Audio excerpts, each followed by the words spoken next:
सकाळी सकाळी मी चाललो होतो ऑफिसवरून घरी जाण्यासाठी. बाईकनं चाललो होतो पहिल्याने. तर कसं आहे पब्लिक, मी तुमचा लाडका PBM. रस्ता मोकळा होता. पहिल्यांदा म्हणजे मुंबईत आपण ऐकलेलं आहे की रस्ता मोकळा नसतो, ट्रॅफिक वगैरे असते. पण सकाळी सकाळी हा मोकळाच असतो. गावाकडं आपलं कधीही जा, कंटिन्यू मोकळाच असतो.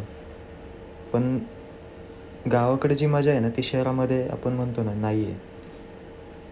गावाकडचं वातावरण वगैरे एकदम भारी आहे. मी झोपून वगैरे उठल्यानंतर संध्याकाळी मी चाललो होतो पळायला. जात असताना सिग्नलपाशी आलो. सिग्नल रस्ता वगैरे क्रॉस केला आणि गार्डनमध्ये पोहोचलो. हे सगळे बसलेले होते. लहान मुलं खेळत होते. खेळ वगैरे बघितला त्यांचा आणि इकडे हे काय, हे झोका खेळत होते. ते सगळं बघितल्याच्या नंतर मला जायचं होतं पळायला. तर मी गेलो पळायला. हे डिस्टन्स आहे, मी हे क्रॉस केलं.